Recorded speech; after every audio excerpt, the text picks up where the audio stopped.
ठीक है, done. Start करते हैं। Chapter name is gravitation. Gravitation किस किस का आ रहा है? वैसे तो सभी का आ रहा है, सभी का आ रहा है, सभी का आ रहा है। तुमने ही तो बोला था बार बार ग्रेविटेशन करा दो, नहीं बोला था? बाकी सभी का आ रहा है ना? हाँ, आधा ही चैप्टर है ना। थ्रस्ट एंड प्रेशर तक आ रहा होगा, है कि नहीं? थ्रस्ट एंड प्रेशर तक आ रहा होगा। इसको मैं 2 क्लास में, आज और अगली क्लास में खत्म कर दूंगा। ठीक है, स्टार्ट करते हैं टाइमली। ये न्यूटन, हाँ जी, ये न्यूटन जी है। Cartoon, he is the greatest scientist of all time. सबसे पूरी हिस्ट्री के सबसे महान साइंटिस्ट थे ये। रियल फोटो भी है इनकी। सो हैंडसम मैन।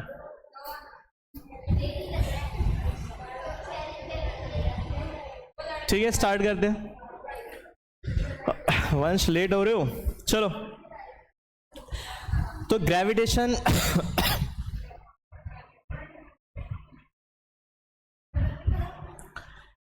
चलो कुछ क्वेश्चन के, बेसिक क्वेश्चन के आंसर्स दो पहले मेरे को। जैसे जो तुमने सुना होगा, इनके आंसर्स दो पहले। कुछ बेसिक क्वेश्चंस के आंसर दो। जैसे कि क्वेश्चंस पढ़ो। ये किसी को पता है इनके आंसर्स? जिनको पता है वो बता सकते हैं। तुमने सुना है कि ग्रेविटेशनल फोर्स क्या होता है? अट्रैक्ट करता है। सुना तो है सबने कि ग्रेविटेशनल फोर्स कुछ होता है, ये तो सुना है कि ग्रेविटेशनल फोर्स ने क्या करता है? अट्रैक्ट करता है वो। तो अगर सन प्लैनेट्स को अट्रैक्ट करता है तो वो उसकी तरफ फॉल क्यों नहीं कर रहा? खींचा क्यों नहीं आ रहा इसकी तरफ? अर्थ भी अट्रैक्ट कर रहा है, तो दोनों एक दूसरे के ऊपर खींचे चले आने चाहिए थे फिर तो। कितना अट्रैक्ट कर रहा है? ये तो बहुत ज्यादा अट्रैक्ट कर रहा है। नहीं, आंसर नहीं है। तुम क्या, सन अगर अट्रैक्ट कर रहा है प्लैनेट को, why don't it fall towards the sun? Sun की तरफ फॉल क्यों नहीं कर रहा? हाँ, अट्रैक्ट कर रहा, दोनों एक दूसरे को अट्रैक्ट करे तो दोनों को एक जल्दी आ जाना चाहिए ना, फॉल कर जाना चाहिए। तो क्या हो गया फिर? तो बता, मून का कोई एटमॉस्फेयर नहीं है। जैसे हमारा एटमॉस्फेयर है, हमारे अराउंड एक एयर है, एयर की एक लेयर है पूरी, एटमॉस्फेयर है हमारा। मून का एटमॉस्फेयर नहीं है, क्यों? मून की ग्रेविटेशनल फोर्स कम है, ठीक है। वही सेम जो मून है तुम्हारा, वो अर्थ के अराउंड क्या कर रहा है? घूम रहा है। फॉल क्यों नहीं कर रहा? मून, अर्थ जो है अगर मून को अट्रैक्ट कर रहा है तो मून अर्थ की तरफ अट्रैक्ट क्यों नहीं हो रहा?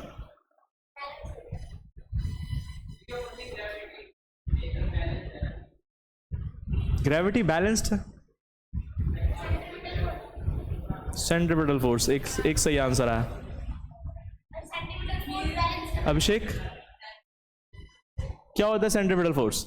What makes us bind to earth? तुम अभी तक उड़े क्यों नहीं हवा में? अभी फिलहाल जमीन पे क्यों हो? और what makes the planet move in circular path around the sun? वो सर्कुलर पाथ में क्यों है? इनके आंसर्स देखे, जाने। चलो इनके आंसर जानने की कोशिश करते हैं, एक एक करके। ठीक है, पिछले वाले चैप्टर के अंदर तुमने ये पढ़ा था, क्या पढ़ा था?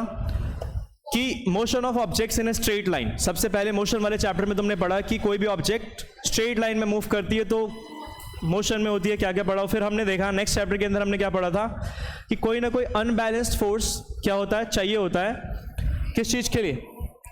हमें ये चाहिए होता है, external unbalanced force is always required. एक एक्सटर्नल फोर्स हमें हमेशा चाहिए होता है। किस चीज के लिए? 3 कंडीशंस। देखो यहां पर क्या लिखा है, to start motion in a stationary body. अगर किसी स्टेशनरी बॉडी को क्या करना है? मोशन में लेकर के आना है, तो एक अनबैलेंस्ड फोर्स की जरूरत होती है। अगर कोई स्टेशनरी बॉडी, अगर कोई ऑब्जेक्ट रुका हुआ है तो वो रुका हुआ ही रहेगा। अगर इसको मोशन में लेकर के आना है तो मेरे को एक्सटर्नल फोर्स लगाना पड़ेगा ना। या तो अगर कोई बॉडी मोशन में है, उसको स्टेशनरी बनाने के लिए, रोकने के लिए तुम्हें फोर्स लगाना पड़ेगा, है कि नहीं? बॉल तुम्हारी तरफ फेंका मैंने, मोशन में है, एकदम से फोर्स लगाओगे तो रुक जाएगी वो। तो to start motion in a stationary body. और दूसरी चीज, to change the speed of the body. To change the speed of the body. Body की स्पीड अगर चेंज करनी है तो भी तुम्हें क्या लगाना पड़ता है? फोर्स लगाना पड़ता है। अगर कोई बॉडी धीरे चल रही है, उसको फास्ट मूव कराना है, तेजी से मूव कराना है, तो क्या लगाना पड़ेगा? बाहर से एक फोर्स लगाना पड़ेगा, है ना अर्पित? और किस चीज के लिए? थर्ड वाला point, direction of motion of the body. Body की डायरेक्शन चेंज करने के लिए भी तुम्हें क्या लगाना पड़ता है? फोर्स लगाना पड़ता है। क्या लगाना पड़ता है? फोर्स लगाना पड़ता है कि नहीं? तीनों चीजों के लिए तुम्हें कहीं ना कहीं फोर्स लगाना पड़ेगा। किसी रेस्ट वाली बॉडी को मोशन में लाने के लिए फोर्स लगाना पड़ेगा। कोई बॉडी अगर मोशन में है उसको रेस्ट में लाने के लिए क्या लगाना पड़ेगा? फोर्स में लगाना पड़ेगा। और कोई बॉडी मोशन में है उसका डायरेक्शन चेंज करने के लिए भी क्या लगाना पड़ेगा? फोर्स लगाना पड़ेगा। तीनों चीजों के लिए तुम्हें कोई ना कोई फोर्स लगाना पड़ेगा। ये पढ़ चुके हो लास्ट क्लास के अंदर, लास्ट चैप्टर के अंदर, force and loss of motion के अंदर, है कि नहीं? तो हमें एक एक्सटर्नल अनबैलेंस्ड फोर्स की हमेशा जरूरत पड़ती है। कब? To start motion in a stationary body, या तो to change the speed of the body, या to change the direction of a moving body. अब जैसे कि तुम्हें दिखाई दे रहा है हाथी ऊपर से अगर गिर रहा है, तो ये चीज वे ऑब्जर्व दैट, क्या ऑब्जर्व करा तुमने? When a body is dropped from a certain height, तो बॉडी मोशन में आई, मोशन में आई ना भाई। अगर तुम यहां खड़े हो, यहां से अगर तुम सीधा डायरेक्टली थोड़ा सा आगे जाते हो तो अपने आप ही नीचे गिर जाओगे। तो मोशन में आए कि नहीं आए? तुम आए कि नहीं आए? अरे छत से यहां पर खड़े हो, छत से थोड़ा सा आगे जाओगे तो मोशन में आ जाओगे अचानक से, तो जरूर तुम्हारे ऊपर कोई ना कोई फोर्स लगा होगा। लगा होगा कि नहीं लगा होगा? We observe that when a body is drop from a certain height, अगर किसी सर्टेन हाइट से अगर किसी ऑब्जेक्ट को मैं ड्रॉप करूं तो it falls towards the earth, earth की तरफ फॉल करती है। करती है कि नहीं करती? तो the motion in the body must have been initiated. तो ये जो मोशन आया बॉडी के अंदर, इसके पीछे कोई ना कोई फोर्स रिस्पॉन्सिबल होगा ना? होगा कि नहीं? अभी तो बताया कि एक स्टेशनरी बॉडी को मोशन में लाने के लिए कोई ना कोई फोर्स की रिक्वायरमेंट होती है ना Ayushman? The motion in the body must have been initiated by force exerted by earth. Earth नहीं लगाया होगा, क्योंकि अर्थ की तरफ अट्रैक्ट हो रही है, तो अर्थ नहीं खींचा होगा उसको अपनी तरफ। Earth on the body. दूसरा देखो, ये बड़ी बेकार इमेज है, बेकार इमेज आ गई, चलो इसको मैं चेंज कर दूंगा। ऑल प्लैनेट, सारे के सारे प्लैनेट जो है तुम्हारे सन के अराउंड मूव कर रहे हैं ना? All planets move around the sun circular orbit. तो तुम्हें दिखाई दे रहा है जो ऑब्जेक्ट है उसकी वेलोसिटी, मतलब एक कांस्टेंट वेलोसिटी, डायरेक्शन हर पॉइंट पे चेंज हो रही है कि नहीं हो रही? डायरेक्शन चेंज हो रही है कि नहीं? सर्कुलर मोशन में तो हर पॉइंट पे डायरेक्शन चेंज हो रही है कि नहीं हो रही? और अगर किसी ऑब्जेक्ट की डायरेक्शन को चेंज करना, उसके लिए भी फोर्स की रिक्वायरमेंट होती है कि नहीं होती? तो वही लिखा है, पढ़ो उसको, क्या लिखा है यहाँ पर? All planets move around the sun in circular orbit when in the direction of the motion changes continuously. The change in direction must be due to, किसकी वजह से होना चाहिए? कोई ना कोई एक्सटर्नल अनबैलेंस्ड फोर्स लगना चाहिए ना? In direction must be due to an unbalanced force on each planet exerted by the sun. Sun क्या कर रहा होगा? सारे प्लैनेट्स पे कोई ना कोई अनबैलेंस्ड फोर्स लगा रहा होगा, तभी उसकी क्या हो रही है? डायरेक्शन चेंज हो रही है। क्योंकि डायरेक्शन चेंज करने के लिए भी तुम्हें क्या चाहिए? फोर्स की रिक्वायरमेंट है कि नहीं? सिमिलरली जैसे मून है, तो मून जो है वो क्या कर रहा है? अर्थ के अराउंड घूम रहा है, तो इसकी भी डायरेक्शन हर पॉइंट पे चेंज हो रही है। मून की डायरेक्शन हर पॉइंट पे क्या कर रही है? चेंज कर रही है कि नहीं कर रही? पढ़ो, similarly moon revolves around the earth in a circular orbit, the direction of the motion of the moon changes continuously. भाई सर्कुलर मोशन में हर पॉइंट पे डायरेक्शन चेंज करती है ना? तो डायरेक्शन चेंज करने के लिए क्या चाहिए होता है? फोर्स चाहिए होता है। क्या चाहिए होता है? फोर्स चाहिए होता है। किसी भी बॉडी की डायरेक्शन चेंज करने के लिए सर्कुलर मोशन में हर पॉइंट पे डायरेक्शन चेंज कर रही है। अगर किसी बॉडी को मैं सर्कुलर मोशन में घुमा रहा हूं तो उसकी डायरेक्शन हर पॉइंट पे चेंज कर रही है। एक चीज देखो, एक अगर मैं थ्रेड के साथ एक पत्थर बांध करके ऐसे घुमाऊं तो तुम्हारे हाथ में एक सेंटर की तरफ एक फोर्स लग रहा होगा कि नहीं लग रहा होगा? अरे लग रहा होगा कि नहीं लग रहा होगा? हाँ या ना? जब तुम एक थ्रेड के साथ पत्थर को बांध करके ऐसे घुमाओगे तो क्या लग रहा होगा? एक सेंटर पे, तुम्हारे हाथ पे एक सेंटर की तरफ एक फोर्स लग रहा होगा कि नहीं लग रहा होगा? तो किसी, और तुम ऐसे जब घुमाओगे तो उसका डायरेक्शन हर पॉइंट पे क्या कर रहा होगा? चेंज कर रहा होगा। तो बॉडी का डायरेक्शन हर पॉइंट पे चेंज करने के लिए तुम्हें क्या चाहिए होता है? एक फोर्स चाहिए होता है। That force is called centripetal force. क्या कहते हैं? मैंने ये शायद पहले भी समझाया था कि विदाउट सेंट्रीपिटल फोर्स, मोशन वाले चैप्टर में पढ़ाया था, without centripetal force circular motion हो ही नहीं सकता। सर्कुलर मोशन होने के लिए एक सेंटर की तरफ लगने वाला फोर्स चाहिए ही चाहिए होता है। तो यहां पर तो तुम्हें दिखाई दे रहा है ये इसकी बॉडी की डायरेक्शन भी हर पॉइंट पे चेंज हो रही है। जैसे मून की जो डायरेक्शन है वो अर्थ के अराउंड हर पॉइंट पे चेंज हो रही है, तो सेंटर की तरफ लगने वाला कोई फोर्स होना चाहिए ना? That force is called centripetal force. Newton के दिमाग में ये चीज आई फर्स्ट टाइम कि that the nature of force is involved in all the three cases. ये तीनों केसेस जो तुमने पढ़े अभी तक, कौन कौन से केसेस पढ़े? कि कोई भी चीज अर्थ की तरफ खींच रही है, गिर रही है, या फिर प्लैनेट जो है तुम्हारे सन के अराउंड घूम रहे हैं, उसके लिए भी फोर्स चाहिए, और मून जो है वो अर्थ के अराउंड घूम रहा है, उनके लिए in all the three cases must be them force जो होना चाहिए वो तीनों के लिए क्या होना चाहिए? कोई ना कोई एक सेम फोर्स होना चाहिए। और न्यूटन ने इसी फोर्स का नाम क्या दिया? Gravitational force. क्या नाम दिया? Gravitational force. ये ग्रेविटेशनल फोर्स, अगर हम बात करें, सेंट्रीपिटल फोर्स को हम समझने की कोशिश करते हैं। तुम देखो हर पॉइंट पे वेलोसिटी की डायरेक्शन चेंज कर रही है कि नहीं कर रही, दिखाई दे रहा है सबको, वेलोसिटी की डायरेक्शन हर पॉइंट पे चेंज कर रही है कि नहीं कर रही। तो एक फोर्स तुम्हारा सेंटर की तरफ होगा जो इस धागे के अंदर होगा या रस्सी के अंदर होगा, जो कि सेंटर की तरफ लग रहा होगा, दैट फोर्स इज कॉल्ड, क्या कहते हैं उसको, सेंट्रीपिटल फोर्स। इसको पढ़ो, the stone moves in a circular path with a certain speed and changes direction at every point. Her point पे इसकी डायरेक्शन क्या कर रही है, चेंज कर रही है। The change in direction involve change in velocity. अगर डायरेक्शन, वेलोसिटी क्या होता है हमारे पास क्या होता है, वेलोसिटी एक वेक्टर क्वांटिटी होती है, तो इसके पास मैग्नीट्यूड भी होता है और डायरेक्शन भी होता है। क्या होता है, मैग्नीट्यूड भी होता है और डायरेक्शन भी होता है। इनके पास क्या होता है, the change in direction was the change in velocity और एक्सेलरेशन। जब भी तुम्हारा एक्सेलरेशन, वेलोसिटी चेंज होगी तो हमारे पास क्या होगा, चेंज इन वेलोसिटी। जब भी तुम्हारा वेलोसिटी चेंज होगा तो हमारे पास उसी को क्या कहते हैं तुम, एक्सेलरेशन। और जहां एक्सेलरेशन है वहां फोर्स भी होगा ही होगा। तो अगर तुम यहां पर देखो इस बॉडी के अंदर, अगर ये बॉडी की डायरेक्शन हर पॉइंट पे चेंज कर रही है, वेलोसिटी की डायरेक्शन हर पॉइंट पे चेंज कर रही है, तो एक फोर्स, इसके लिए कोई ना कोई फोर्स रिस्पॉन्सिबल होना चाहिए, that force is called centripetal force. क्या कहते हैं इसको, ये लिखो, लास्ट वाला पॉइंट पढ़ो क्या लिखा है, the force that causes this acceleration.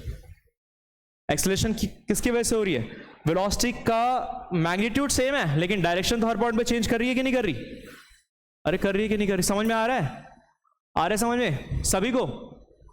Velocity की डायरेक्शन हर पॉइंट पे चेंज कर रही है मतलब वेलोसिटी चेंज कर रही है, वेलोसिटी चेंज कर रही है मतलब एक्सेलरेटेड मोशन है, और एक्सेलरेशन है मतलब फोर्स भी होगा। तो फोर्स की डायरेक्शन क्या होती है, टुवर्ड्स द सेंटर, सेंटर की तरफ लगती है।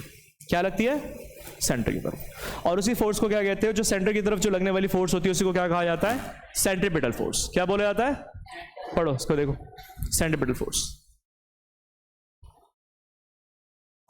क्या बोला जाता है इसको, सेंट्रीपिटल फोर्स। देखो, the force that causes this acceleration and keeps the body moving along the circular path is acting towards the center। Centre की तरफ लग रही है फोर्स, और उसी फोर्स को क्या बोला जाता है, सेंट्रीपिटल फोर्स। समझ में आया यहां तक, क्या नहीं समझ में आया। जब भी कोई बॉडी सर्कुलर मोशन में होती है हमारे पास, तो एक फोर्स तुम्हारा सेंटर की तरफ होना ही चाहिए। विदाउट सेंटर की तरफ लगने वाला फोर्स कोई भी सर्कुलर मोशन इम्पॉसिबल है। ये मोशन वाले चैप्टर में भी समझाया था मैंने, समझाया था लास्ट टॉपिक जो था तुम्हारा सर्कुलर मोशन। तो जब भी एक बॉडी सर्कुलर मोशन में है तो तुम्हारे पास एक सेंटर की तरफ लगने वाला फोर्स होना ही चाहिए, that force is called centripetal force. यहां पर जो फोर्स लग रहा है तुम्हारा वो कहां लग रहा है, सेंटर की तरफ लग रहा है, दैट इज कॉल्ड, यहां पर अगर हम बात करें तो ये सेंटर की तरफ लगने वाला जो तुम्हारा फोर्स है, that is called centripetal force. FC से रिप्रेजेंट कर रहा हूं मैं। जैसे अगर तुम धागे से एक पत्थर बांध करके ऐसे घुमाओगे तो सर्कुलर मोशन में आ जाएगा, तो एक हाथ में तुम्हारे सेंटर की तरफ एक फोर्स फील होगा कि नहीं होगा, वही फोर्स क्या है तुम्हारे पास, सेंट्रीपिटल फोर्स।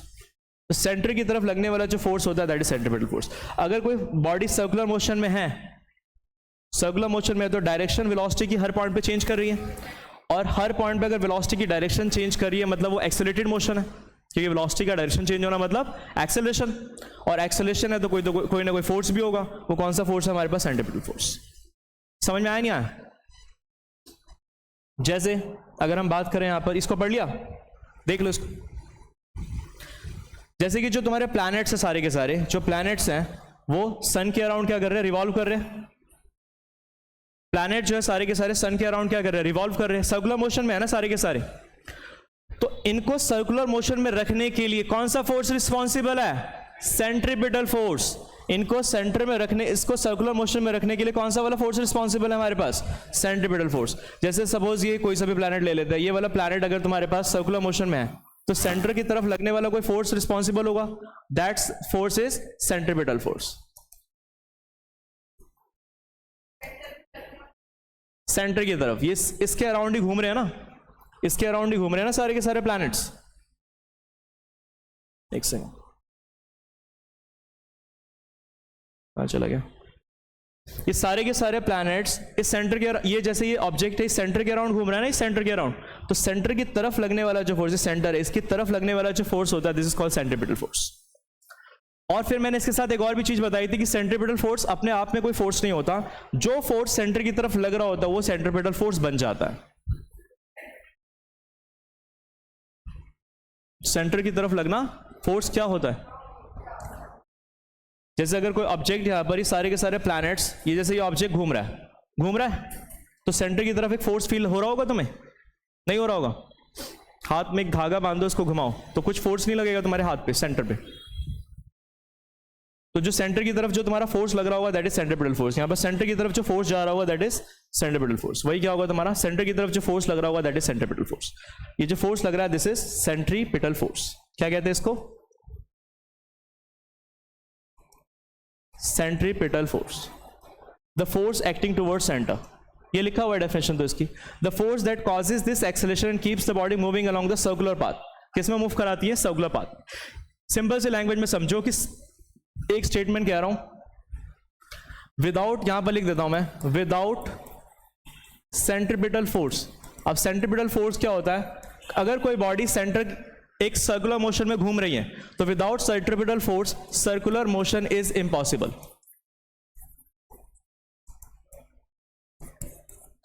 कोई भी बॉडी बिना सेंट्रीपिटल फोर्स के सर्कुलर मोशन में घूम ही नहीं सकती। तो अगर कोई ऑब्जेक्ट सर्कुलर मोशन में घूम रही है तो सेंटर की तरफ लगने वाला कोई ना कोई फोर्स होगा, उसी फोर्स को क्या बोला जाता है, सेंट्रीपिटल फोर्स। अब यहां पर सेंटर की तरफ लगने वाला कोई फोर्स होगा जिसको क्या बोला जाता है, सेंट्रीपिटल फोर्स। यहां पर सेंट्रीपिटल फोर्स क्या है, जैसे प्लैनेट्स घूम रहे हैं सन के अराउंड, तो सन क्या कर रहा है, प्लैनेट को अपनी तरफ खींच रहा है कि नहीं खींच रहा, ग्रेविटेशनल फोर्स की वजह से। वही जो तुम्हारा ग्रेविटेशनल फोर्स है वही सेंट्रीपिटल फोर्स बन रहा है।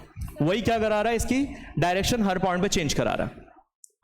क्या करा रहा है उसका, वो डायरेक्शन हर पॉइंट पे चेंज करा रहा है। जो सेंटर की तरफ जो तुम्हारा फोर्स लग रहा है ना, ग्रेविटेशनल फोर्स, वही क्या कर रहा है, इसकी ऑब्जेक्ट की डायरेक्शन हर पॉइंट पे चेंज करा रहा है, जिसकी वजह से वो सर्कुलर मोशन में, किसमें है वो, सर्कुलर मोशन।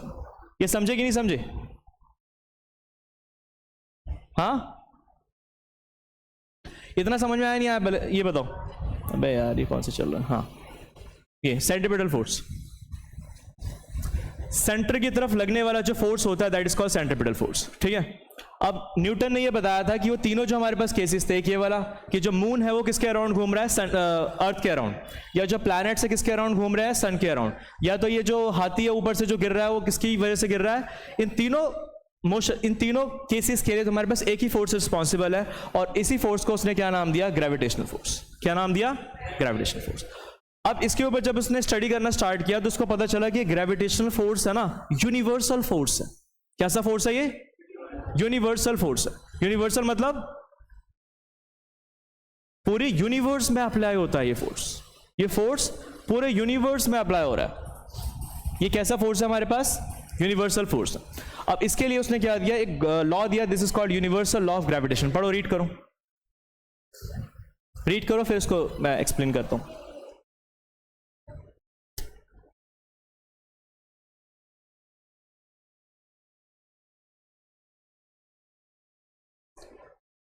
स्टेटमेंट क्या था इनका कि यूनिवर्स, मैं यहां पर अर्थ वर्थ सोलर सिस्टम की बात नहीं कर रहा, पूरे यूनिवर्स में हर एक ऑब्जेक्ट दूसरे ऑब्जेक्ट को क्या कर रहा है, अट्रैक्ट कर रहा है। हर एक ऑब्जेक्ट पूरे यूनिवर्स में हर एक ऑब्जेक्ट दूसरे ऑब्जेक्ट को क्या कर रहा है, अट्रैक्ट कर रहा है, एक फोर्स के साथ, एक फोर्स के साथ जो कि डायरेक्टली प्रोपोर्शनल होता है to the product of their masses और इनवर्सली प्रोपोर्शनल होता है to the square of the distance between them. बहुत ही फेमस लॉ है तुम्हारा यूनिवर्सल लॉ ऑफ ग्रेविटेशन। क्या कहते हैं इसको, यूनिवर्सल लॉ ऑफ ग्रेविटेशन। पढ़ो इसको, रीड करो, कर लिया रीड, तो ये क्या बोलते हैं, ये पढ़ लिया, रीड कर लिया सबने। Every object in the universe attracts every other, मतलब कहने के मतलब यहां पर ये जो बॉटल रखा हुआ है उसको तुम अपनी तरफ अट्रैक्ट कर रहे हो, पता चल रहा है, आ रहा है तुम्हारी तरफ। हर चीज यूनिवर्स में, हर चीज जो प्रेजेंट है, हर एक ऑब्जेक्ट दूसरे ऑब्जेक्ट को क्या कर रहा है, अपनी तरफ अट्रैक्ट कर रहा है with a force. That force is called gravitational force. उसको क्या बोला जाता है, ग्रेविटेशनल फोर्स। जैसे अगर हम बात करें यहां पर किसकी, ग्रेविटेशनल फोर्स की, तो उन्होंने कैसे डिफाइन करा था। अब यहां से देखना, थोड़ा मैथमेटिकल चीज आएंगी। इन्होंने क्या बोला कि कोई भी दो ऑब्जेक्ट, ध्यान से समझते रहना, कोई भी दो ऑब्जेक्ट जिसका कुछ मास है, जिसका कुछ मास है, सपोज इसका मास हम क्या मान लेते हैं, इसका मास मान लेते हैं m1 है, और इस ऑब्जेक्ट का मास कितना हमारे पास m2 है। दक्षा समझ लेना इसको अच्छे से, तो खत्म कराने के बाद डाउट्स आते हैं तुम्हारे, यही पूछ लेना अगर समझ नहीं आएगा। दो ऑब्जेक्ट्स हैं, ठीक है, इसका मास m1 है, इसका मास m2 है। इनके सेंटर का डिस्टेंस यहां से लेकर के यहां तक का डिस्टेंस हमारे पास क्या है, तुम्हारी बुक में d लिखा हुआ है, r लेना है, d लेना है, कुछ भी ले लो, d ले लो, चलो ठीक है। तो हम यहां पढ़ क्या रहे हैं, तो ये दोनों ऑब्जेक्ट ये दोनों ऑब्जेक्ट एक दूसरे को अपनी तरफ खींच रहे, क्या कर रहे हैं, खींच रहे, अट्रैक्ट कर रहे हैं एक फोर्स के साथ। और ये दिखाई दे रहा है थर्ड लॉ ऑफ मोशन, अगर ये वाला ऑब्जेक्ट इसको अपनी तरफ खींच रहा है तो ये वाला ऑब्जेक्ट इसको भी अपनी तरफ खींच रहा है, थर्ड लॉ ऑफ मोशन। दोनों ऑब्जेक्ट एक दूसरे को अपनी तरफ खींच रहे हैं एक फोर्स के साथ जो कि डायरेक्टली प्रोपोर्शनल होता है, that force is directly proportional to product of their masses. किसके प्रोडक्ट किसके डायरेक्टली प्रोपोर्शनल होता है, प्रोडक्ट ऑफ देयर मासेस, इनके मासेस के डायरेक्टली प्रोपोर्शनल, मतलब m1 इंटू m2। और इनवर्सली प्रोपोर्शनल होता है किसके, इनके डिस्टेंस के स्क्वायर के। तो डिस्टेंस कितना है हमारे पास, डिस्टेंस के स्क्वायर के। अब इन दोनों को अगर तुम कंबाइन करोगे तो क्या निकल कर आएगा, प्रोडक्ट ऑफ देयर मासेस, मतलब multiplication of masses m1 into m2 upon में d का स्क्वायर, डिस्टेंस का स्क्वायर। तो देखा गया कि जो फोर्स होता है वो इस पे डिपेंड करता है। उसने एक्सपेरिमेंटली ये सारे बड़े सारे एक्सपेरिमेंट्स करके इसको फाइंड आउट करा और ये पाया कि जो फोर्स होता है वो डायरेक्टली प्रोपोर्शनल होता है किसके, मासेस के प्रोडक्ट के, और इनवर्सली प्रोपोर्शनल होता है किसके, इनके डिस्टेंस के स्क्वायर के, डिस्टेंस के स्क्वायर, जो भी इनके बीच का डिस्टेंस है उसके स्क्वायर के। अब जब तुम इसके प्रोपोर्शनैलिटी के साइन को हटाते हो, क्या करते हो, प्रोपोर्शनैलिटी के साइन को हटाते हो दक्षा, तो हमारे पास क्या आता है, एक कांस्टेंट आता है, that constant is called g। g से रिप्रेजेंट करते हो उसको, g m1 m2 अपॉन में d स्क्वायर, ठीक है, g m1 m2 bye d square. तो ये हमारे पास फॉर्मूला लेकर निकल करके आता है किसका, यूनिवर्सल लॉ ऑफ ग्रेविटेशन, जिसमें g क्या होता है हमारे पास, g होता है हमारे पास यूनिवर्सल, इसका नाम होता है यूनिवर्सल ग्रेविटेशनल कांस्टेंट। क्या नाम होता है इसका, यूनिवर्सल ग्रेविटेशनल कांस्टेंट। और इसकी वैल्यू कौन बताएगा, हैं, सबकी वन, कितनी होती है वैल्यू, कौन बताएगा, इसकी वैल्यू होती है 6.67 इंटू 10⁻⁻11 न्यूटन, यूनिट बता रहा हूं मीटर स्क्वायर पर केजी स्क्वायर। कितनी होती है इसकी वैल्यू, कैपिटल चीज यूनिवर्सल ग्रेविटेशनल कांस्टेंट, जिसकी वैल्यू कितनी होती है 6.67 इंटू 10⁻11 न्यूटन मीटर स्क्वायर पर केजी स्क्वायर। एक्सपेरिमेंटली फाइंड होता है, बताया था लास्ट वाले में भी के की वैल्यू एक्सपेरिमेंटली 1 निकल करके आई थी F इक्वल टू एम में, इसकी वैल्यू भी एक्सपेरिमेंटली फाइंड होती है, और इसकी एक्सपेरिमेंटली वैल्यू कितनी आई 6.67 इंटू 10⁻11 न्यूटन मीटर स्क्वायर पर केजी स्क्वायर। इसका मतलब ये होता है कि फोर्स जो है ना, फोर्स जो इस पे डिपेंड करता है, डिपेंड करना और न्यूमेरिकल एक फॉर्मूला देना, दोनों में फर्क होता है, समझते हो। इस साइन का मतलब जो ये लगाता हूं, इसका मतलब होता है कि फोर्स इन चीजों पे डिपेंड करता है, मास के प्रोडक्ट पे डिपेंड करता है और इनके डिस्टेंस के स्क्वायर पे डिपेंड करता है। अब डिपेंड करना अलग चीज होती है और एक फॉर्मूला देना अलग चीज होती है। फॉर्मूला देने के लिए तुम्हें इक्वेशन बनानी पड़ती है, इक्वल टू बनाना होता है ना। अब इक्वल टू को एडजस्ट करने के लिए कोई ना कोई कांस्टेंट इंट्रोड्यूस करना होता है तुम्हें यहाँ पर।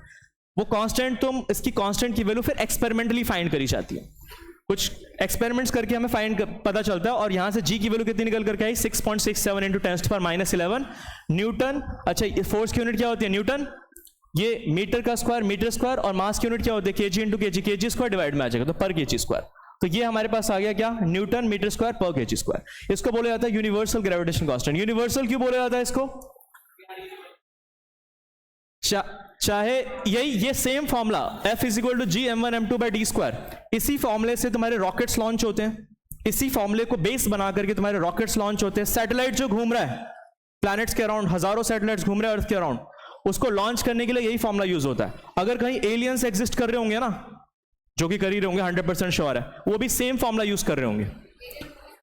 अगर कोई एलियन एग्जिस्ट कर रहा होगा किसी दूसरे सोलर सिस्टम में, मान लो कहीं पे भी पूरे यूनिवर्स में कहीं कोई प्लैनेट होगा जहां पर लाइफ होगी, उनकी वो भी साइंस में बहुत आगे बढ़ चुके होंगे, तो जब भी उन्होंने भी स्पेस में जाने के लिए इसी फॉर्मूले का यूज किया होगा, F equal to G m1 m2 by R square. और जी की एग्जैक्टली यही वैल्यू यूज करी होगी उन्होंने भी, जी की उन्होंने भी एग्जैक्टली यही वैल्यू यूज करी होगी 6.67 इंटू 10⁻11 न्यूटन मीटर स्क्वायर पर केजी स्क्वायर। समझ में आया अर्पित?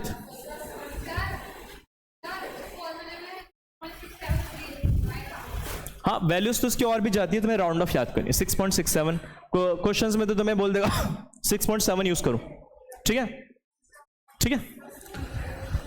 क्या नहीं समझ में आया? तुम आगे आओ, इधर आओ, नहीं इधर आओ, आगे आ जाओ, आगे स्टूल पे आ जाओ। ये क्या था हमारे पास, यूनिवर्सल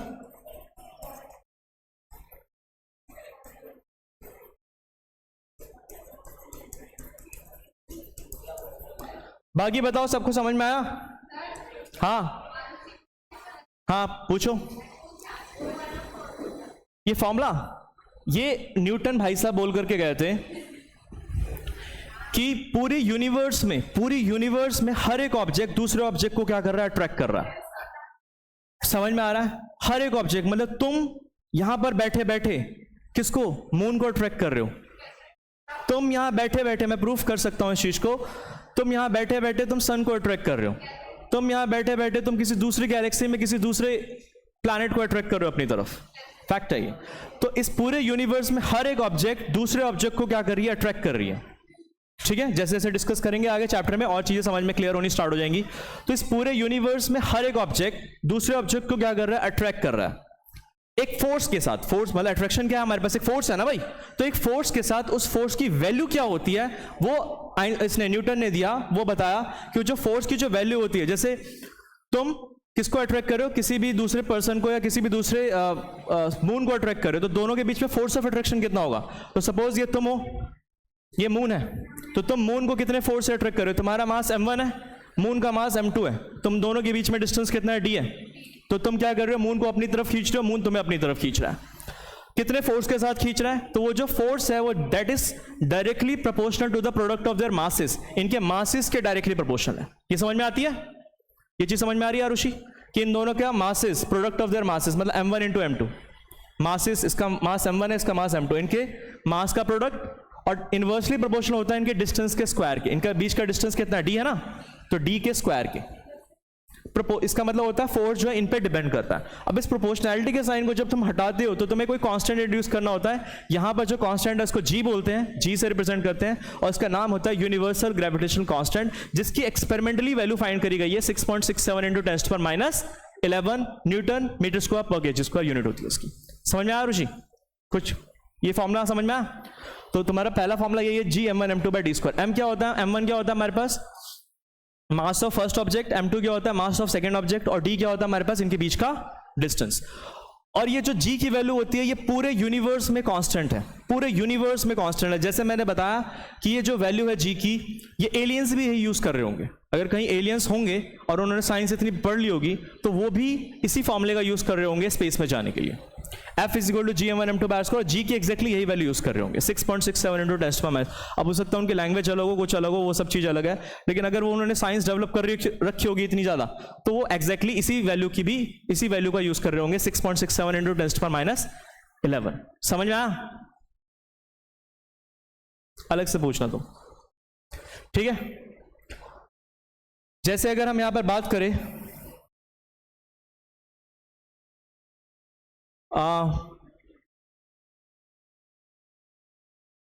ठीक है ना, सारे के सारे प्लैनेट जो है तुम्हारे क्या कैसे घूम रहे हैं? घूम रहे हैं ना, सन के अराउंड घूम रहे हैं, सर्कुलर मोशन में। सारे के सारे प्लैनेट्स सर्कुलर मोशन में है ना। तो इस सर्कुलर मोशन के लिए तुम्हें दिखाई दे रहा है प्लैनेट्स की डायरेक्शन हर पॉइंट पे चेंज कर रही है। तो डायरेक्शन को चेंज करने के लिए भी किसकी जरूरत होती है?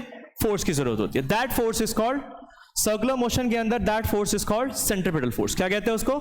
Centripetal force. समझ में आ रहा है सौम्या? तो सेंटर पे लगने वाला जो फोर्स होता है, सेंटर की तरफ लगने वाला जो फोर्स होता है, दैट इज सेंट्रीपिटल फोर्स। सन जो है, जैसे मैंने बताया, यही फोर्स जो फोर्स ऑफ ग्रेविटेशन है, यही फोर्स क्या कर रहा है? सन जो है, यही फोर्स सन और इनके बीच में भी लग रहा है, प्लैनेट्स के बीच में भी लग रहा है। तो सन क्या कर रहा है? बाकी प्लैनेट्स को अपनी तरफ खींच रहा है। उसी फोर्स की वजह से जो प्लैनेट्स है उसके अराउंड क्या कर रहे हैं? घूम रहे हैं। उसके अराउंड क्या कर रहे हैं? घूम रहे हैं, because of this force only. Sun क्या कर रहा है? बाकी प्लैनेट्स को भी अपनी तरफ खींच रहा है, जिसकी वजह से सारे के सारे प्लैनेट्स के डायरेक्शन वेलोसिटी का चेंज कर रहा है और वो सर्कुलर मोशन में आ गए सारे। जैसे देखो इस चीज को, अभी जैसे फॉर एग्जांपल अगर मैं किसी चीज को यहां से गिराऊं,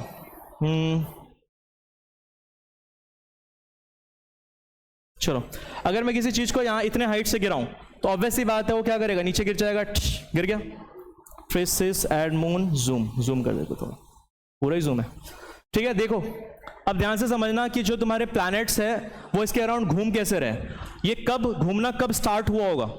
जो मून है वो मून जो है वो अर्थ के अराउंड घूमना कब स्टार्ट हुआ होगा? मून की जब फॉर्मेशन हुई थी ना, जिस टाइम पे मून की फॉर्मेशन, किसी ने स्टोरी पढ़ी है? किसी ने नेशनल ज्योग्राफिक चैनल वगैरह कोई देखता है?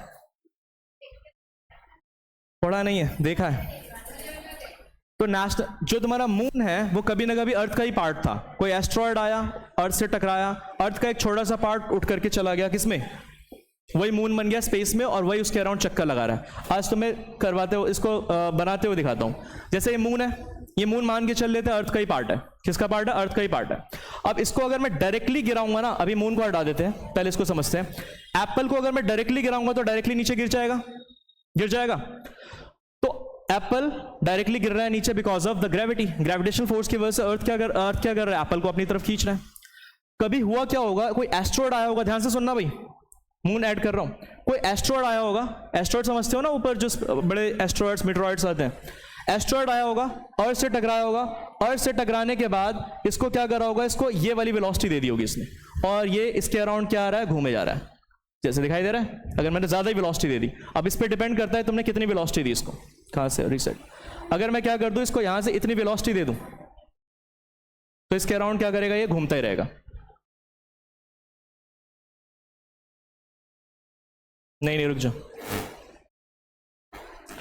फोर्स कितनी देखो, अगर मैं इसको यहां से नीचे गिराऊं डायरेक्टली गिर जाएगा। अगर मैंने इसको हॉरिजॉन्टल वेलोसिटी दे दी, थोड़ी सी हॉरिजॉन्टल वेलोसिटी, और ये अपनी तरफ खींच रहा है, तो इसके अराउंड ऐसे घूमता ही रह जाएगा, लाइक दिस फ्रेसिस, इसके अराउंड ऐसे घूमते ही चला जाएगा। तो कोई एस्ट्रॉयड आया होगा, यहाँ से जो भी तुम्हारा स्टोन है अर्थ का जो छोटा सा पार्ट है, उसको आगे की तरफ हॉरिजॉन्टली डायरेक्शन में पुश किया होगा, लेकिन अर्थ की ग्रेविटी क्या करी, अपनी तरफ खींच रही है, तो जिसकी वजह से जो मून है इसके अराउंड चक्कर लगाया जा रहा है। और यहां पर लग रहा है Daksha, first law of motion, if an object is in motion it will remain in motion, हमेशा हमेशा के लिए। तो अगर कोई ऑब्जेक्ट मोशन में आ गई एक बार, अब इसके ऊपर कोई एक्सटर्नल, इसको रोकने के लिए कोई एक्सटर्नल अनबैलेंस्ड फोर्स नहीं लग रहा, तो ये हमेशा हमेशा के लिए मोशन में ही रहेगी, और ऐसे ही घूमते जा रही है पिछले 400 करोड़ साल से।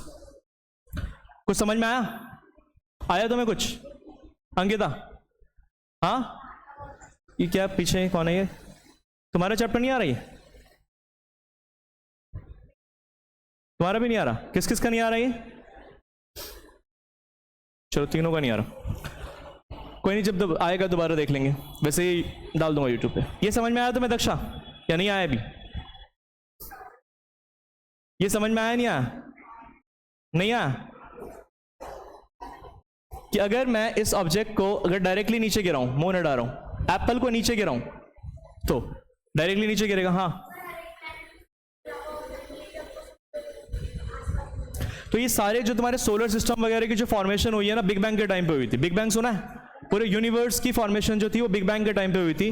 बिग बैंग एक थ्योरी मानी जाती है जो मोस्ट एक्सेप्टेड थ्योरी है तुम्हारी। उसमें क्या माना जाता है कि पूरी की पूरी यूनिवर्स में जो भी चीज तुम देख रहे हो आज के टाइम पे, वो सारी की सारी एक टाइम पे, आज से 1300 करोड़ साल पहले, कितना, 1300 करोड़ साल पहले सारा का सारा यूनिवर्स एक मटर के दाने जितने छोटे से स्पेस में था। उसमें पता नहीं क्या सडनली कुछ एक्सप्लोजन हुआ और पूरी की पूरी यूनिवर्स बनी। पूरी की पूरी यूनिवर्स उस छोटे से एक्सप्लोजन की वजह से बनी, उसको बिग बैंग बोला जाता है। द मोस्ट एक्सेप्टेड थ्योरी है ये इस टाइम पे। तो सारा का सारा यूनिवर्स में तुम, मैं और सारी चीजें, सन वन, सारे प्लैनेट, सारे स्टार्स, सब का सब एक छोटे से मटर के दाने के जितना एक स्पेस में कंसंट्रेटेड था। उसमें क्या हुआ, एक एक्सप्लोजन हुआ, और एक्सप्लोजन से क्या हुआ, उसी एक्सप्लोजन को बिग बैंग बोला जाता है, और सारी यूनिवर्स क्रिएट हुई तुम्हारी।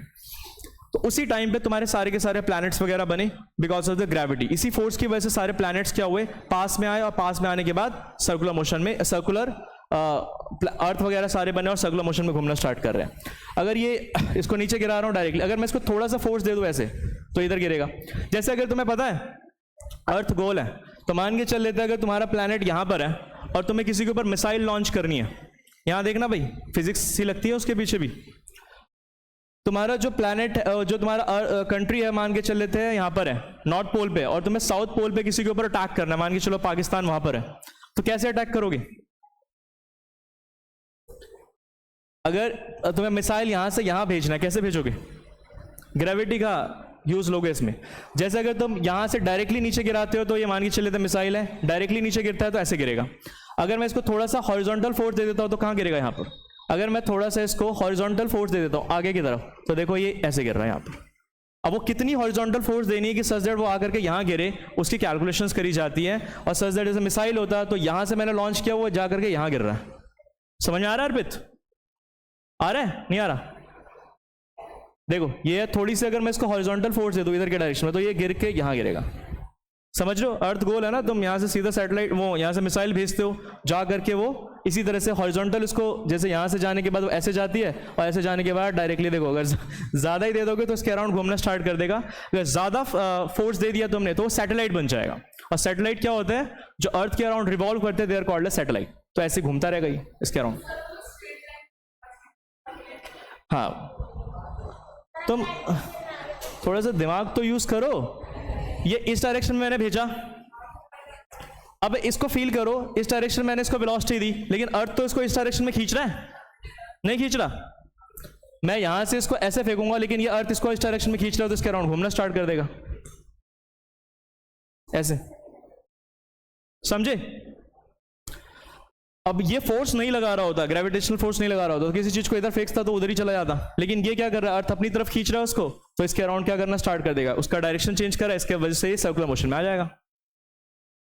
ठीक है, जैसे मून वाला समझ में आया ना, मून को डायरेक्टली अगर ऐसे छोड़ा जाए तो नीचे, अगर मैं यहां से थोड़ा सा वेलोसिटी इधर दे दूं तो इधर यहां गिरेगा, थोड़ा सा और वेलोसिटी दे दूं तो इसके अराउंड क्या करेगा, चक्कर लगाना स्टार्ट कर देगा।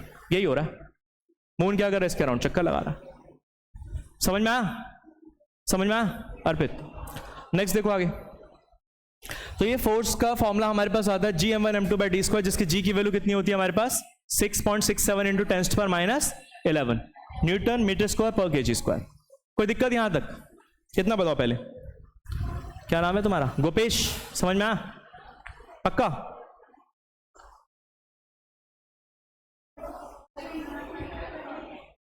अबे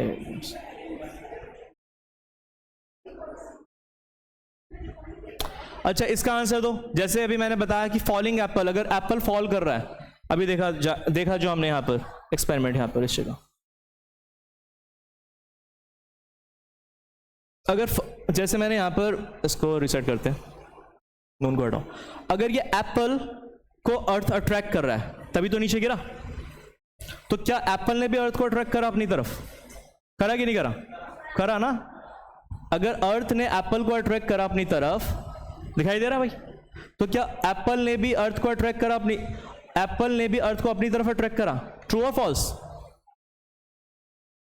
अच्छा, कई को लगता है कि ये हाइट है, यहां से गिराऊंगा तो ऐसे नीचे आएगा, यहां से गिराऊंगा तब भी नीचे ऊपर ही जाएगा, ग्रेविटी की वजह से, ग्रेविटी चारों डायरेक्शन में खींचती है, इधर से भी छोड़ूंगा तो इधर ही जाएगा। ये भी समझ में आ रही है चीजें, तो ऐसा नहीं है, चारों डायरेक्शन से तुम्हें क्या कर रहा है, अर्थ अपनी तरफ खींच रहा है, यहां से भी अगर छोड़ूंगा तो वो इधर ही जाएगा, ठीक है ना। तो एप्पल को अर्थ अट्रैक्ट कर रहा है, तो क्या एप्पल भी अर्थ को अपनी तरफ अट्रैक्ट कर रहा है, लेकिन अर्थ उसकी तरफ जाता हो क्यों नहीं दिखाई दे रहा, वंश। हाँ, इसका आंसर देख लो भाई, टाइप किया हुआ है मैंने,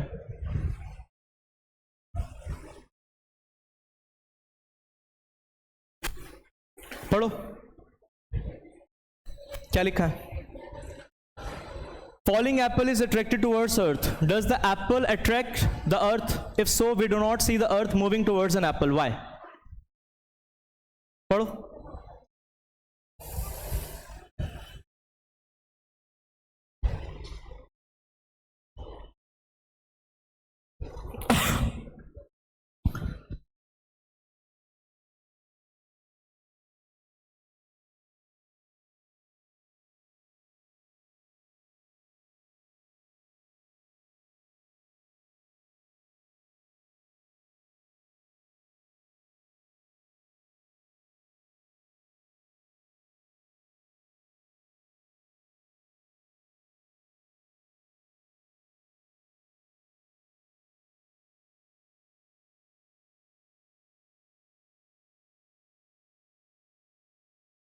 दक्ष क्या कर रहे हो, पढ़ लिया ये पढ़ लिया।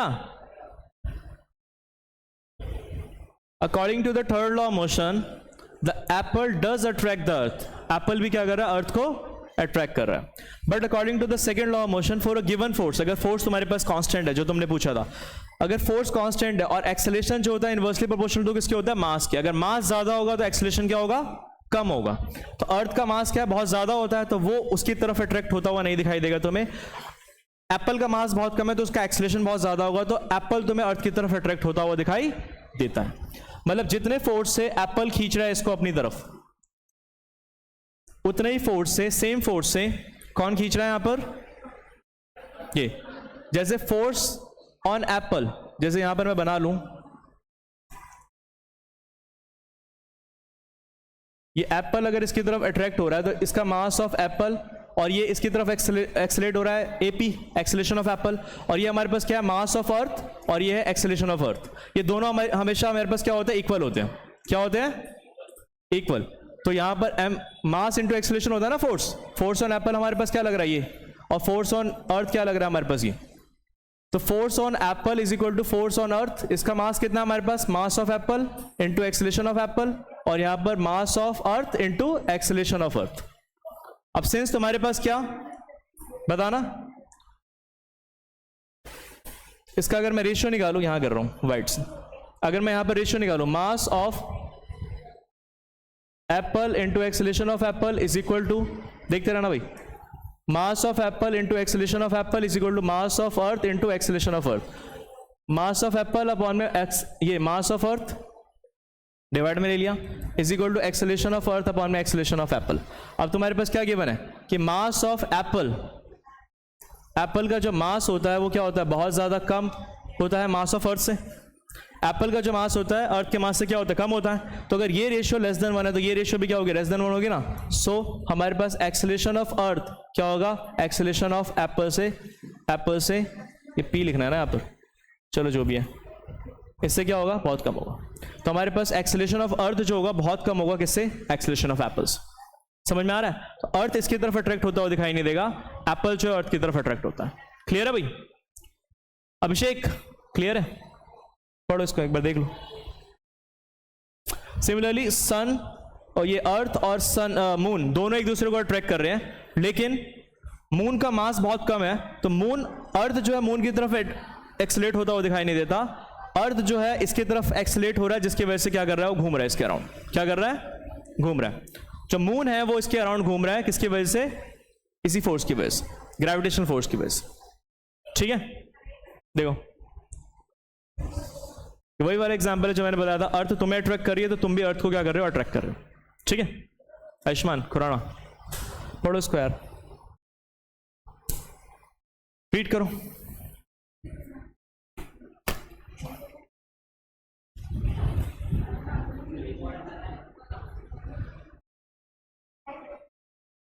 चाहिए, फोन पे भेज दूं तुम्हारे, 2 GB का होगा, डाउनलोड कर लोगे, वाईफाई लगा हुआ है। ठीक है, पूछना किसी को, समझ में आ गया यहां तक, सबको आ गया, आयुष्मान, आरुषि, सब समझ में आ गया, करो एक्सप्लेन करो, खड़े हो जाओ, खड़े हो जाओ, खड़े हो जाओ फटाफट, चलो जल्दी इस क्वेश्चन को एक्सप्लेन करो, सबसे पूछ रहा है क्या करके, चलो खड़े तो हो जाओ, वंश खड़े होना, एक्सप्लेन करना।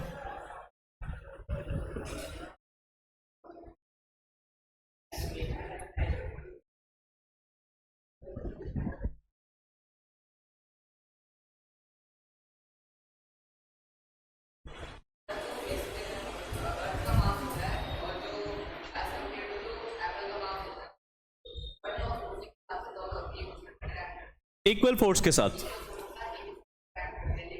फोर्स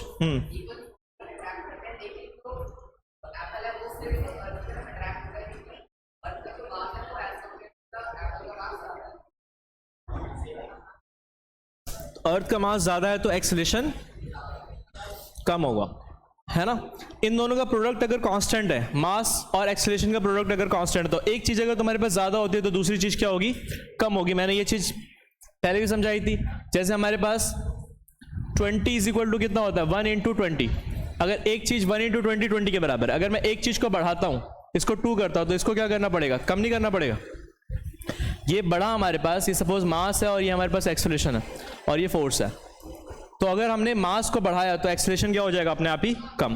तो अर्थ का मास बहुत ज्यादा है जिसकी वजह से उसका एक्सेलरेशन क्या होता है, कम होता है। तो एक्सेलरेट वो अर्थ की तरफ, मतलब जो अर्थ जो है वो एक्सेलरेट एप्पल की तरफ कम हो रहा है। ठीक है, समझ में आया, करो दक्ष एक्सप्लेन, खड़े हो जाओ।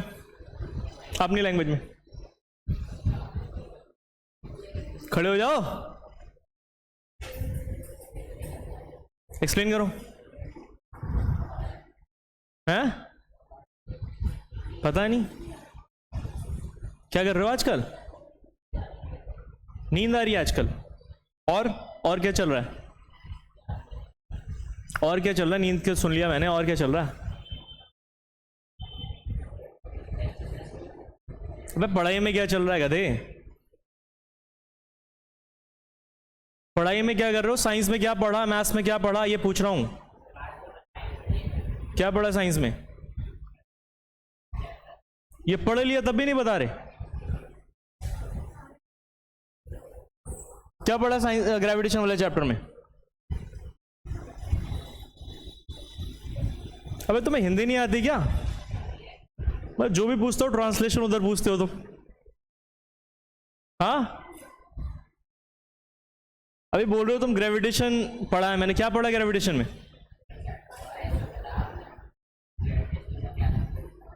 तो एक्सप्लेन करो ना क्या पढ़ा है मैंने। इसको बता दो चलो। मेन तो लॉ यही है।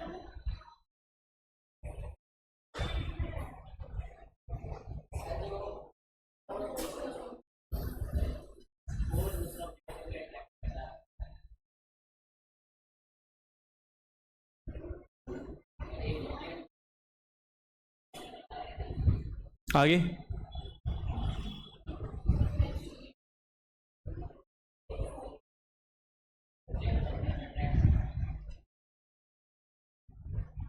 अभिषेक करो एक्सप्लेन। खड़े रहो बेटा तुम।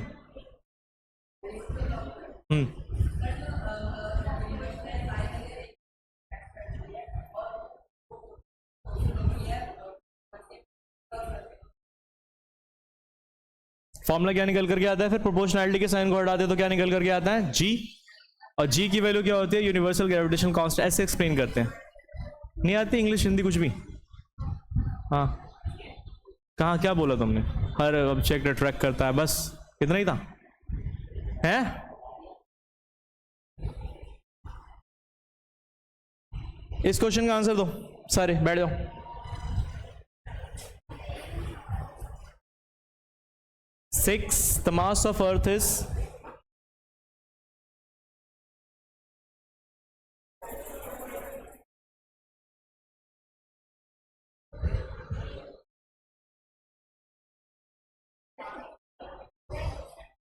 एक बार चेक कर लेना, यही है ना? 3.84 into 10⁵ calculate the force exerted by the earth on the moon. 6.7 into 10⁻11 में वैल्यू लेनी है इसकी।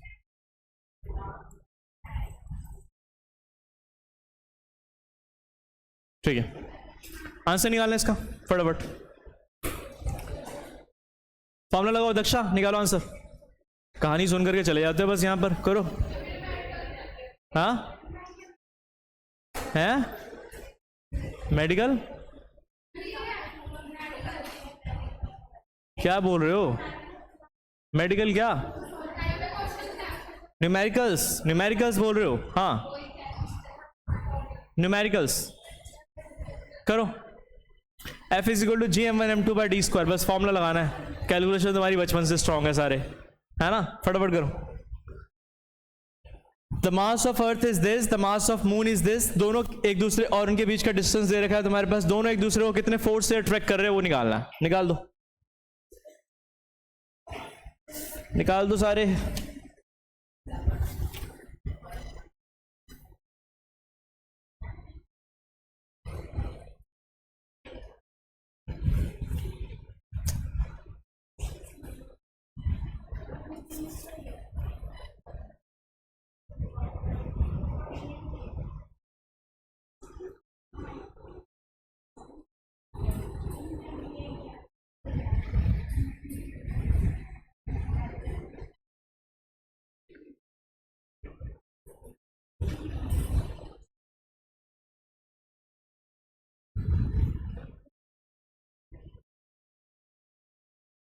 निकाल दिया आयुष्मान खुराना?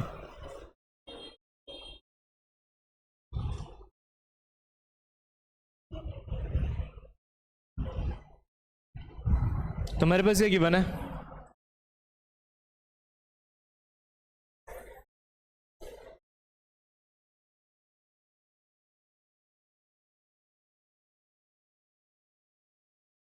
ये मास ऑफ अर्थ हमारे पास गिवन है,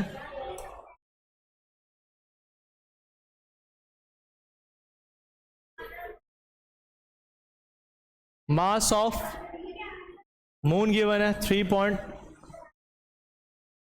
नहीं कितना है मून 7.4,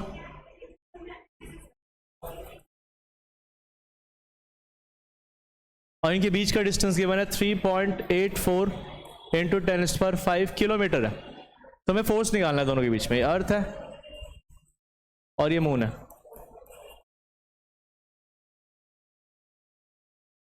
निकाल दो भाई सारे, फोर्स निकालना है। फोर्स का फॉर्मूला सारी दुनिया जानती है, F G mass of earth into mass of moon upon में डी का स्क्वायर, बस वैल्यू डालनी है, बस किलोमीटर को मीटर में कन्वर्ट जरूर कर लेना।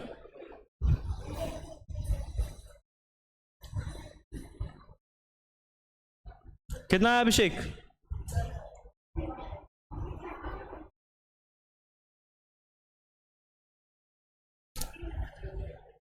जी की वैल्यू कितनी है अपने पास? 6.7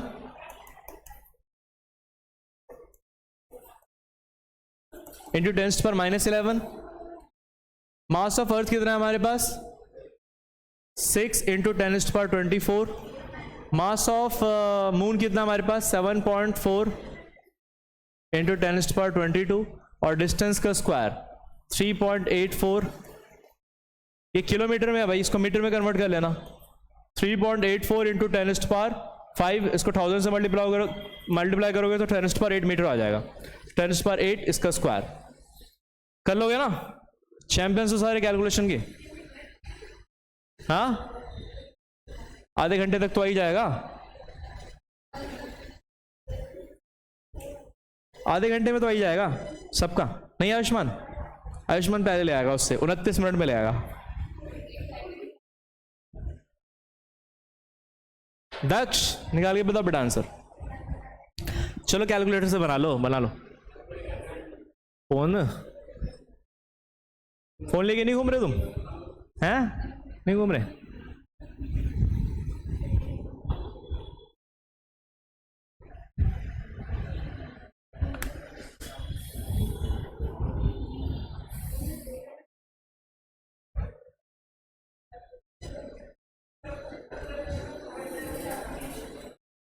हाँ,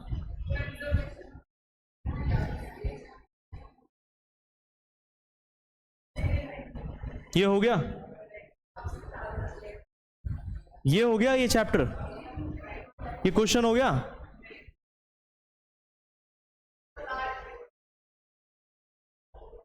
बेटा प्रेजेंट में जीना सीखो। यहां कुछ करा रहा हो तुम, कंजर्वेशन मोमेंटम पूछ रहे हो, इसका आंसर तो दे दो पहले। फॉर्मूला लगाना है, समझना कुछ है ही नहीं इसमें।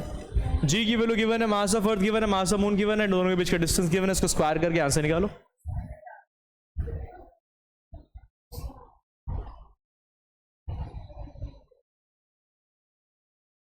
आगे बैठा करो एक तो तुम, नजर वजर कुछ नहीं, आगे बैठा करो। आगे जगह बना, लेट आते हो एक तो तुम, हमारी मॉम से बात करनी पड़ेगी, 10-15 मिनट हमेशा लेट आते हो।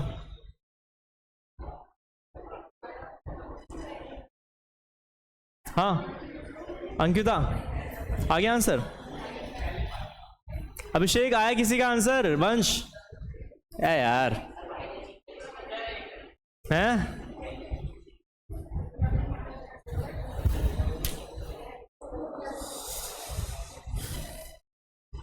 चलो इसको कर लेना।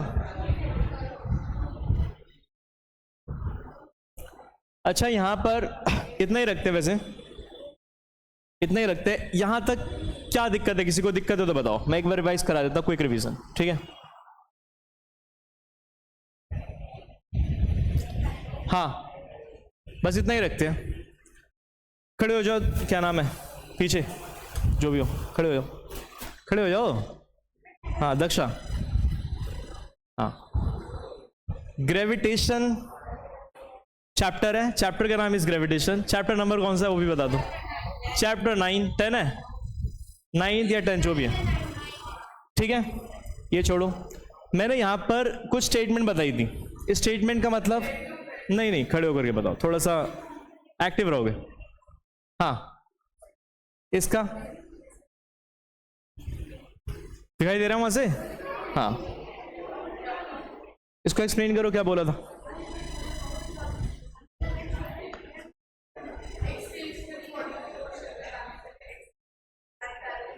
फोर्स की नीड होती है, ठीक है। आगे,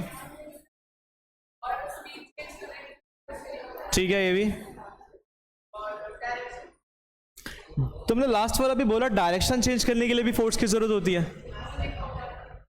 ये समझ में नहीं आया? बॉडी का डायरेक्शन, अगर बॉडी एक स्ट्रेट लाइन में जा रही है तो स्ट्रेट लाइन में चलती रहेगी। इनर्शिया ऑफ डायरेक्शन नहीं बताया था मैंने कि अगर बॉडी का डायरेक्शन चेंज करना है तो भी उसके ऊपर क्या लगाना पड़ेगा? फोर्स लगाना पड़ेगा, ठीक है। अब ये वाला हो गया। अगर ये बॉडी नीचे की तरफ गिर रही है, किसी बॉडी को अगर मैं ऊपर से छोड़ता हूं तो कुछ अपने आप ही वो नीचे की तरफ गिरती है, तो इसके ऊपर कोई ना कोई फोर्स लगा होगा नीचे की तरफ खींचने के लिए, ठीक है। यहां तक क्लियर है? जो प्लैनेट्स है वो सन के अराउंड घूम रहे हैं, फोर्स चाहिए होगा कि नहीं? ये सर्कुलर मोशन में है, सर्कुलर मोशन में वेलोसिटी की डायरेक्शन या मोशन की डायरेक्शन हर पॉइंट पे चेंज कर रही है कि नहीं कर रही? फोर्स चाहिए होगा कि नहीं चाहिए होगा? उसी फोर्स को ग्रेविटेशनल फोर्स कहते हैं। वही ग्रेविटेशनल फोर्स क्या कर रहा है? हर पॉइंट पे उसका डायरेक्शन चेंज करा रहा है। जो यहाँ पर जो घूम रहा है, ये क्या है? ये मून जो है वो अर्थ के अराउंड घूम रहा है, वो भी सर्कुलर मोशन में। तो अर्थ और मून के बीच में जो ग्रेविटेशनल फोर्स लग रहा है वही क्या कर रहा है? उसका डायरेक्शन हर पॉइंट पे चेंज करा रहा है। हाँ, तो ऐसा आ जाना चाहिए, पीछे टकरा जाना चाहिए। वही तो समझाने की कोशिश करी बेटा मैंने। एक फोर्स जो है ना, डायरेक्शन चेंज भी कराता है। डायरेक्शन चेंज का मतलब समझते हो? अगर कोई सर्कुलर मोशन में है तो डायरेक्शन हर पॉइंट पे चेंज नहीं कर रही, तो उसके लिए भी तो फोर्स चाहिए होगा। तो वही फोर्स हमारा ग्रेविटेशनल फोर्स है। ग्रेविटेशनल फोर्स इस केस में मोशन ऑफ मतलब प्लैनेट्स का डायरेक्शन चेंज करा रहा है, जिसकी वजह से वो सर्कुलर मोशन में। अगर किसी ऑब्जेक्ट का मैं डायरेक्शन चेंज कराऊंगा ना हर पॉइंट पे, तो वो सर्कुलर मोशन में आ जाएगी। नहीं आ जाएगी? नहीं आएगी। हर पॉइंट पे इस पर डायरेक्शन चेंज नहीं हो रहा क्या इसका? तो हर पॉइंट पे अगर डायरेक्शन चेंज हो रहा है तो क्या होगा यहाँ पर? ये सर्कुलर मोशन में आ जाएगी। और सर्कुलर मोशन में आने के लिए तुम्हारे पास क्या चाहिए? फोर्स चाहिए। वही फोर्स क्या कहला रहा है? Gravitational force. ये ग्रेविटेशनल फोर्स इसको अपने डायरेक्शन में खींचा जा रहा है और जिसकी वजह से इसका हर पॉइंट पे डायरेक्शन क्या कर रहा है? चेंज कर रहा है।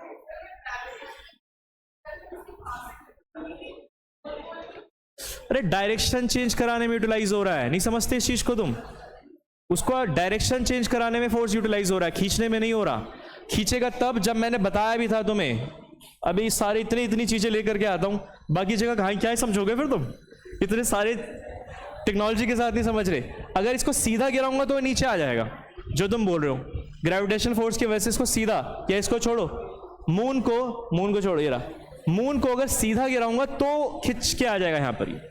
लेकिन अगर थोड़ी सी इसको हॉरिजॉन्टल वेलोसिटी दे दी जाए ना, कहाँ गया? इसको थोड़ी सी हॉरिजॉन्टल वेलोसिटी दे दी जाए ना, तो इसके अराउंड घूमता रहेगा। क्यों? क्योंकि जब ये यहां जा रहा है तो अर्थ इधर खींच रहा है, इधर जा रहा है तो इधर खींच रहा है, जब इधर जाने की कोशिश कर रहा है तो अर्थ इधर खींच रहा है, इधर खींच रहा है। हर पॉइंट पे इसको क्या कर रहा है? अपने डायरेक्शन में खींच रहा है, सेंटर की तरफ खींच रहा है अपनी तरफ, जिसकी वजह से क्या हो गया? इसका मोशन कैसा हो गया? Circular motion. उधर जा रहा था, अर्थ ने इधर खींच लिया। ऐसा फील करो यार, तुम फील ही तो नहीं करते ज्यादा।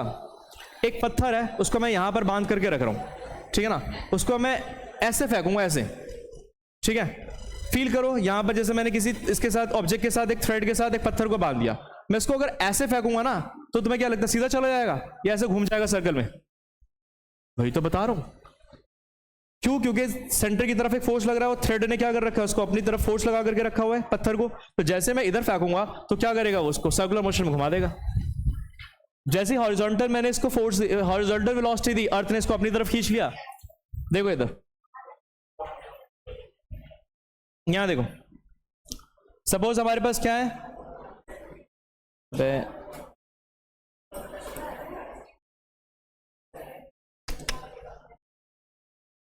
ये सन है हमारे पास और ये क्या हमारे पास? दिस। अब ये जब इधर जाने की कोशिश कर रहा था ना, इधर जाने की कोशिश कर रहा था तो सन ने इसको अपनी तरफ खींच लिया। जब ये इधर जाने की कोशिश कर रहा था तो सन ने इधर खींच लिया। जब ये इस पॉइंट पे आया तो उधर जाने की कोशिश कर रहा था, सन ने अगेन इधर खींच लिया। फिर जब इधर जाने की कोशिश कर रहा था सन ने अगेन इधर खींच लिया। जब इधर जाने की कोशिश कर रहा था सन ने अगेन इधर खींच लिया। इधर जाने की कोशिश कर रहा था सन ने अगेन इधर खींच लिया। इधर जाने की कोशिश कर रहा था सन ने अगेन इधर खींच लिया। इधर जाने की कोशिश कर रहा था सन ने अगेन इधर खींच लिया। तो क्या मोशन हो जाएगा इसका? सर्कुलर मोशन नहीं हो रहा। जब भी वो आगे के डायरेक्शन में जाने की कोशिश कर रहा है, यहां पर सन इसको इधर खींच रहा है अपनी तरफ। कॉन्टिन्यूसली ग्रेविटेशनल फोर्स नहीं लग रहा है इसके ऊपर। तो ये जब इधर जाने की कोशिश कर रहा था सन ने इधर खींच लिया इसको अपनी तरफ। तो कैसा मोशन हो जाएगा इसका? जब इधर जाने की कोशिश कर रहा था सन ने इधर खींच लिया। तो कैसा सर्कुलर मोशन नहीं हो जाएगा? तो यहां पर फोर्स क्या कर रहा है? हर पॉइंट पे डायरेक्शन चेंज कराने में हेल्प कर रहा है इसकी। और इसी को क्या कहते हो तुम? Gravitational force. हाँ, जो सर्कल के सेंटर की तरफ जो फोर्स लगता है ना, that is called centripetal force. Centripetal force अपने आप में कोई नया फोर्स नहीं होता। जो फोर्स सेंटर की तरफ लग रही होती है ना, वही सेंट्रीपिटल फोर्स बन जाती है। तो यहां पर सेंटर की तरफ लगने वाली फोर्स कौन सी है? Gravitational force. सन जो है क्या कर रहा है? प्लैनेट को अपनी तरफ खींच रहा है। यही वाला फोर्स जो है ग्रेविटेशनल फोर्स बन जाएगा, सेंट्रीपिटल फोर्स बन जाएगा वो, जो कि सेंटर की तरफ लग रहा है, जो कि इसको क्या कर रहा है? सर्कुलर मोशन में घुमा रहा है। समझ में आया आयुष्मान? सुन नहीं रहे थे? आगे समझ में? तो मैं आ जाता यार पीछे। गोपेश, हाँ भाई यार, इतने ज्यादा टेक्नोलॉजी के साथ नहीं समझ में आ रहा, फिर कहाँ समझ में आएगा? ये समझ में आया नहीं आया? इसको यूट्यूब पे भी डाल देता हूं मैं, ठीक है? बार बार देख लेना। क्लियर है ये चीज? चलो इतना ही रखते। जैसे ये दिखा रहा हूं, इतना क्लियर कट दिखा रहा हूं। जैसे ये ऑब्जेक्ट को मैं सीधा छोड़ू ना तो ये नीचे गिर जाएगा। अर्थ की ग्रेविटेशनल फोर्स ने खींचा इसको। लेकिन अगर मैं इसको थोड़ा सा इधर दे दूं, इधर वेलोसिटी दे दूं, तो लेकिन ये इधर जाएगा, लेकिन पकड़ करके इसने ग्रेविटी फोर्स ने इधर खींच लिया इसको। तो जब इधर जाएगा तो इधर खींच लिया, जब इधर जाएगा तो इधर खींच लिया, फिर इधर जाएगा फिर इधर खींच लिया। तो इसका मोशन कैसा हो जाएगा? सर्कुलर नहीं हो जाएगा। आया? देखो थोड़ा सा मैंने इसको इधर दिया तो ऐसे यहां जाकर के गिर गया। अगर मैंने थोड़ा ज्यादा ही दे दिया रुक जाओ, अगर मैंने इसको थोड़ा सा इधर दे दिया फोर्स, तो ये देखो हर पॉइंट पे अर्थ अपनी तरफ खींचे जा रही है। जब यहां पर है इधर खींच रहे, यहां इधर खींच रहे, यहां इधर खींच रहे, यहां इधर खींच रहे, इधर इधर इधर, हर पॉइंट पे सेंटर की तरफ खींच रही है अपनी तरफ, जिसकी वजह से इसका मोशन कैसा हो जाएगा? सर्कुलर।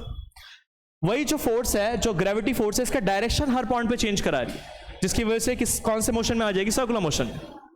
और ये कब हुआ होगा? जब अर्थ बना होगा, जब अर्थ की फॉर्मेशन हुई होगी, तो एस्ट्रॉयड ने इसको थोड़ा सा हॉरिजॉन्टल वेलोसिटी दे दी होगी। यही चीज करी होगी एस्ट्रॉयड ने, यही चीज करी होगी, इसको थोड़ा सा हॉरिजॉन्टल वेलोसिटी दे दी होगी। क्या दे दी होगी? अबे कहां चला गया? क्या दे दी होगी? हॉरिजॉन्टल वेलोसिटी ऐसे, और जिसकी वजह से ज्यादा ही चला गई। थोड़ी सी हॉरिजॉन्टल वेलोसिटी दे दी होगी इसको आगे के डायरेक्शन में, जिसकी वजह से घूमना इसका स्टार्ट कर दिया और तब से घूम ही रहा। समझ में आ गया नहीं आया? बिकॉज फ्रिक्शन नहीं है यहां पर। इसका मोशन को कम करने के लिए वहां पर वैक्यूम है। स्पेस में क्या है हमारे पास? वैक्यूम है। तो इसका जो मोशन है वो कम नहीं हो रहा, इसी मोशन के साथ वो घूमता जा रहा है, इसी स्पीड के साथ घूमता जा रहा है। समझ में आया नहीं आया? चलो अब उसके बाद ये फॉर्मूला समझ में आया था? ये भी नहीं आया? आ जाओ, चलो नेक्स्ट क्लास में पूछते हैं इसको, ठीक है?